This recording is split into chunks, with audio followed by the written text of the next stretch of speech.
Hi all, JV here again from InfoHut with today's video on why your iPhone tends to overheat at times, or even if it's just started overheating. So there's a few things that we can do and hopefully I can help you out. Let's get started.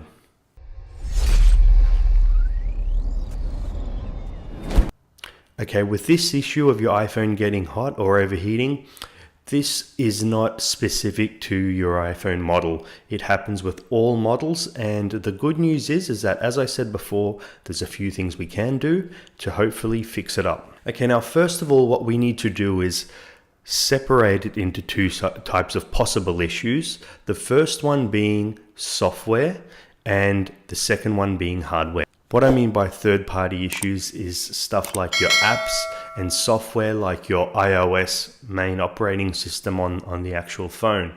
So we look at that as that's generally the easiest and quickest way to possibly fix these issues. And then if that doesn't work, we need to move to looking at what type of hardware issues there are. So the first thing that we need to do with our iPhone is close any type of background apps. Now what I mean by that is if you double tap, and this is just an iPhone 6, the newer models of iPhone X onwards, you need to slide up to bring up the actual opened apps in the background. You just double tap and you'll see all these apps that we've previously used in the background. Now Apple do advise that it doesn't make any difference if you actually have apps open in the background with the actual performance of your phone.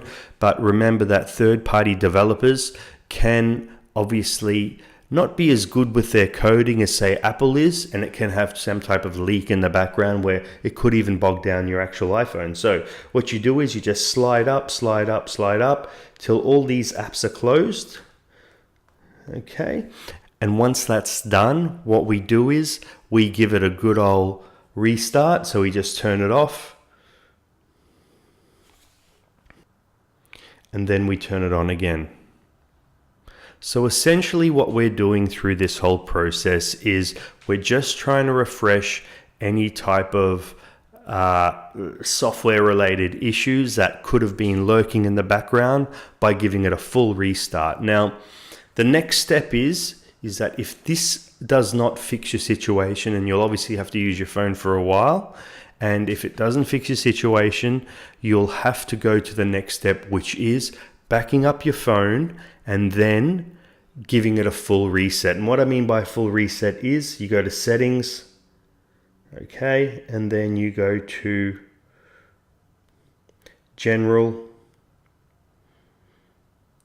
reset, and erase all content and settings. Now, this will erase everything back to its factory settings and remove any type of app you have in there. That's why I did recommend that you do back it up before. And to back it up, you can do it through iCloud on your phone, or you can plug it into your laptop and connect to iTunes and actually back it up through there.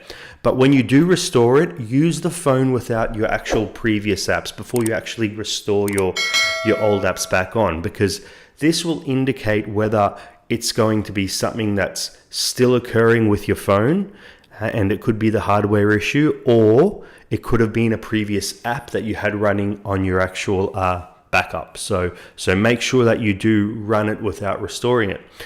So if none of this fixes the issue, we need to look at what hardware is possibly causing it. Now, unfortunately, with a situation like this, you will have to take it to a technician or possibly even to Apple for them to actually have a look at. Especially if it's under warranty, don't take it to any third-party repairer. Take it straight to Apple. And then you have to have a look at what actual type of hardware is causing it. Now, there's three main types of components that actually do this. The first one is the battery. And you'll see that with a battery, on this side of the actual phone, it'll tend to get hot. That's the left side of the screen because that's where the battery sits.